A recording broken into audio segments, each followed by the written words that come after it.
Hi there, you're watching Dukascopy TV. I'm Darren McDermott. I have Anastasia Isyuk from the ICRC in the studio to have a look at the ICRC's latest projects. Welcome today, Anastasia. Thank you for inviting me.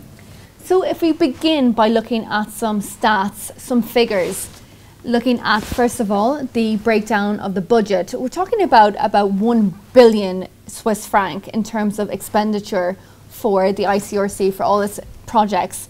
Now, what projects are the top priority and how is the money divided? Thank you for this question. Yes, as you can see on the graph, the roughly 50% of our budget is spent on the African continent. We have to note that, of course, the operation in Syria remains the key operation for the ICRC. And just last week, we have presented our annual report for the past year, where we have spoken about the number of complex and strong crises that have taken place in the past year.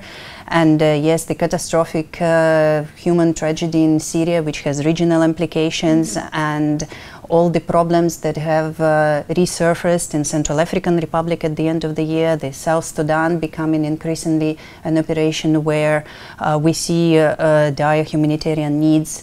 And of course, protracted conflicts such as Afghanistan, Colombia, Democratic Republic of the Congo, the conflicts that have been there for many years and that continue to cause suffering for the civilians.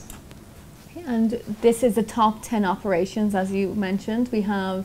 There's Afghanistan, Somalia, Iraq, South Sudan. Now, looking at South Sudan, it is actually quite a new conflict that has arisen recently, and it's set to be the second biggest operation. It is becoming this year indeed, with the budget appeal that have been made.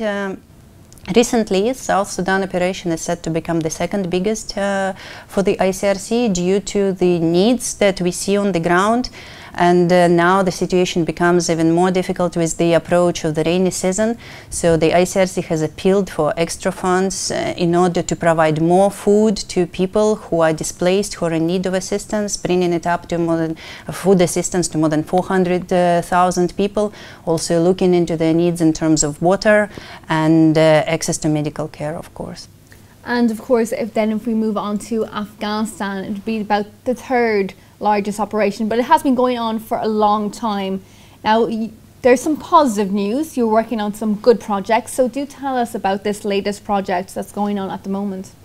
Afghanistan indeed is a country where we have been working for almost 30 years and where civilian population continues to suffer from the effects of violence, and where we organize all sorts of humanitarian work. Be it assistance in terms of food or essential items, be it medical aid, or what we see now on the screen. This is part of our work that helps people to restore mobility and therefore dignity, and go back to to their lives and carry on. In 7 ICRC physical rehabilitation centers that work across the country, there is a project which is looking at sports and rehabilitation through sports, namely through wheelchair basketball. So this week, actually today, we have a national team which was formed under the auspices of Paralympic Committee in Afghanistan. So the national Afghan team of wheelchair basketball players have been invited to Italy, and today they start their matches with the Italian counterparts, and we all wish them best of luck. And for them, obviously, it's a very great opportunity for them, of course. And very good experience, and it's an opportunity to meet Italian champions. And we hope that they will score well, and wish them best of luck.